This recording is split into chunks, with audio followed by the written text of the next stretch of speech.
ევროპელების მიერ შეთავაზებულ 30 დღიან ზავზე დასათანხმებლად რუსეთს დრო ეწურება. დღის ბოლომდე მოსკოვმა უკრაინის პარტნიორებს პასუხი უნდა გასცეს. წინააღმდეგ შემთხვევაში ევროკავშირი შეერთებულ შტატებთან კოორდინაციით დამატებითი სანქციების დაწესებაზე გადავა. ემანუელ მაკრონი დღეს სატელეფონო საუბრებს გეგმავს ვოლოდიმირ ზელენსკისთან და ევროპის ლიდერებთან. გამაფრთხილებელი გზავნილი მიიღეს კრემლში გერმანიისგანაც. თუ ვლადიმერ პუტინი ცეცხლის შეწყვეტაზე უარს იტყვის, ბერლინი რუსეთის წინააღმდეგ სანქციების დაწესების გარდა უკრაინის სამხედრო დახმარებასაც გააძლიერებს. ამ საკითხებზე ისაუბრეს დღეს ლონდონში, სადაც ვაიმარი პლუს ფორმატში შეხვედრა გაიმართა. ნახეთ, რაც პუტინმა თქვა და რაც გააკეთეს, ღამით 100 დრონით შეუტიეს უკრაინას. იმისთვის, რომ სამშვიდობო მოლაპარაკებებზე გადახვიდეთ, ცეცხლი უნდა შეწყდეს. უნდა ვნახოთ, რომ რუსეთსაც ეს სურს. უნდა აჩვენოს კეთილი ნება, დაჯდეს მაგიდასთან და დაელაპარაკოს უკრაინელებს. ჯერ აქ არ ვართ. ზეწოლა უნდა მოვახდინოთ რუსეთზე, რომ ნამდვილად მოისურვოს მშვიდობა და დაჯდეს მოლაპარაკებების მაგიდასთან. ეს საჭიროებს ორ მხარეს, მაგრამ ვხედავთ, რომ რუსეთს ომის გაგრძელება სურს. უკვე ორი თვეა, რაც უკრაინა დათანხმდა უპირობო ზავს. რუსეთი კი მხოლოდ თამაშობდა და ვფიქრობ, რომ ახლაც თამაშობს. ჩვენი პოზიცია ძალიან მკაფიოა. ჩვენ გვინდა მშვიდობა, მოლაპარაკებები. ამის წინაპირობა უნდა იყოს, რა თქმა უნდა, ზავი ჰაერში, ხმელეთზე და ზღვაზე 30 დღით, რომ შეიქმნა სივრცე მოლაპარაკებებისთვის. პრეზიდენტმა ზელენსკიმ მთელი ეს პერიოდი აჩვენა, რომ მზადაა მოლაპარაკებებისთვის, სურს დიპლომატია და მშვიდობა. პუტინის პასუხი კი უფრო ინტენსიური იერიშების მიტანა იყო. იგებდა დროს, კეტავდა კარს დიპლომატიისთვის. ახლა გვაქვს ძლიერი ერთიანობა ევროპელებს, ტრამპის ადმინისტრაციასა და უკრაინელებს შორის ამ ზავის მიმართ. ველი დიპლომატიას და შემდეგ გზას, რომელიც მიგვიყვანს ხანგრძლივ და სამართლიან მშვიდობამდე უსაფრთხოების გარანტირებით უკრაინისთვის. სამწუხაროა, მაგრამ პუტინი ისევ გვაჩვენებს ვინა აგრესორი და ვინა ამ მსხვერპლი, ვის სურს მშვიდობა და ვის ომი. დასკვნები ჩვენ თვითონ უნდა გამოვიტანოთ. ვერ გეტყვით, რას ფიქრობს ვლადიმერ პუტინი. მის ადგილას რომ ყოფილიყავი, არ დავიწყებდი დანაშაულებრივ აგრესიას. მან ეს გააკეთა ოპტიმისტური ვარაუდებით, რომელთაგანაც არც ერთი არ გამართლდა. ის წირავს 10,000-ობით ჯარისკაც, რომ ერთი ან ორი სოფელი აიღოს. გონივრული იქნება ამ უბედურების დასრულება, მაგრამ პუტინი არ არის გონიერი ადამიანი. თუ ის კვლავ უარს იტყვის ზავზე, ლოგიკური დასკვნა იქნება, რომ ზეწოლა უნდა განხორციელდეს არა აგრესიის მსხვერპლზე, არამედ აგრესიის ჩამდენზე, ვიდრე არ იგრძნობს ტკივილს და გონს არ მოეგება. უკვე ცნობილია კრემლის პოზიციაც. ვლადიმერ პუტინი არც ცეცხლის შეწყვეტას და არც ზელენსკისთან სტამბოლში შეხვედრას არ თანხმდება. რუსეთის ლიდერის პოზიცია დიმიტრი პესკოვმა გაახმოვანა. კრემლის სპიკერი აცხადებს, რომ ვლადიმერ პუტინი 2022 წლის სტამბოლის მოლაპარაკებების განახლებას გულისხმობდა, რომელიც უკრაინამ დატოვა, რადგან რუსეთი მისგან სრულ კაპიტულაციას მოითხოვდა. პრეზიდენტმა გააკეთა განცხადება და მკაფიოდ და ცალსახად ჩამოაყალიბა ჩვენი პოზიცია უკრაინის დარეგულირების საკითხზე პირდაპირი მოლაპარაკებების განახლებასთან დაკავშირებით სტამბოლში ყოველგვარი წინაპირობის გარეშე.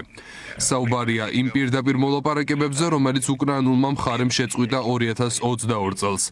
ასეთმა მიდგომამ, რომელიც მხოლოდ უკრაინის კრიზისის რეალური დიპლომატიური მოგვარებისთვის გზების მოძიებისკენ, კონფლიქტის საწყისი მიზეზების აღმოფხვისა და ხანგრძლივი მშვიდობის დამყარებისკენაა მიმართული, ბევრი მსოფლიო ლიდერისგან მხარდაჭერა მიიღო. ცნობილია შეერთებული შტატების პრეზიდენტის დონალდ ტრამპის პოზიციაც, რომელმაც მოუწოდა უკრაინულ მხარეს ყოველგვარი პირობის გარეშე მიიღოს მონაწილეობა ჩვენს მიერ შეთავაზებულ შეხვედრაში. ულტიმატუმების ენა რუსეთისთვის მიუღებელია, ეს არასწორია. რუსეთს ასეთი ენით არ უნდა ელაპარაკო. სტამბოლის შეხვედრას მნიშვნელოვანს უწოდებს დონალდ ტრამპი. შეერთებული შტატების პრეზიდენტმა ვოლოდიმირ ზელენსკის ჯერ კიდევ გუშინ მოუწოდა მიეღო პუტინის შეთავაზება სტამბოლში შეხვედრასთან დაკავშირებით, რასაც ზელენსკი მალევე დათანხმდა. უკრაინის პრეზიდენტის თქმით, 15 მაისს ის პუტინს თურქეთში დაელოდება. დღეს კი დონალდ ტრამპმა არ გამორიცხა, რომ სტამბოლში მოლაპარაკებებს თავადაც შეუერთდეს. შესაძლოა კარგი შედეგები გქონდეს სტამბოლის შეხვედრაზე რუსეთსა და უკრაინას შორის. დარწმუნებული ვარ, ორივე ლიდერი იქ იქნება. ფიქრობდი მეც ჩავფრენილიყავი, მაგრამ არ ვიცი სად ვიქნები ხუთშაბათს.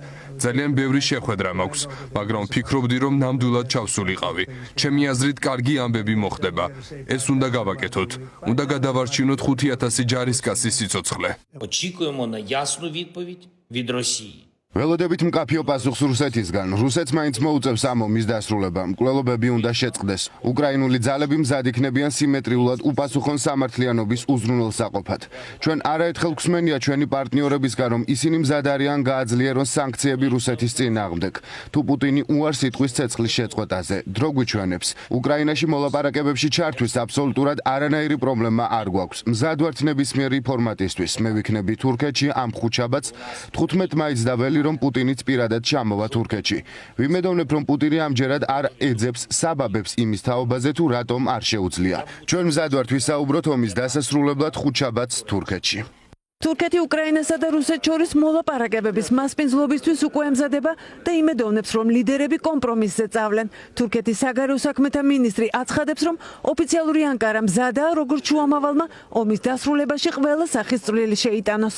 ფიქრობ, რომ უახლოეს დღეებში მხარები მიაღწევენ კომპრომისს და შეიკრიბებიან. თურქეთი მზადაა შეიტანოს ნებისმიერი სახის წვლილი უკრაინის კონფლიქტის დარეგულირებაში, როგორც შუამავალმა და მოლაპარაკებების მასპინძელმა ქვეყანამ. ევროპის ლიდერებისა და ტრამპის ადმინისტრაციის საერთო მოთხოვნა 30 დღიან ზავს დათანხმდას კრემლი ჩიხში მოაქცია. მოსკოვმა მთავარი ბერკეტის დეზინფორმაციის გააქტიურება დაიწყო. ევროპის ლიდერთა რეპუტაციის შელახვის მიზნით რუსმა მაღალჩინოსნებმა სოციალურ ქსელებში მატარებელში გადაღებული ვიდეო მანიპულაციურად გამოიყენეს და ხელსახოცი, რომელსაც ვიდეოში ემანუელ მაკრონი მალავს, კოკაინის პაკეტად გაასაღეს. დეზინფორმაციას ევროპის ლიდერთა წინააღმდეგ კრემლმა იმდენად მასშტაბური სახე მისცა, რომ ელისეს სასახლემ საჭიროდ მიიჩნია ოფიციალური განმარტება გაეკეთებინა. პრეზიდენტის ადმინისტრაციამ დააკონკრეტა, რომ ეგრეთ წოდებული კოკაინის პაკეტი ჩვეულებრივი ხელსახოცი იყო.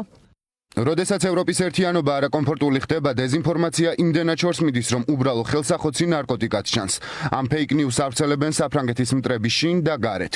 უნდა ვიყოთ ყურადღებით მანიპულაციის წინააღმდეგ. გხედავთ, იმდენად სასუწარკვეთილი უშლით ხელს უკრაინაში მშვიდობის დამყარებას, რომ ავრცელებთ აშკარა სიყალბეს.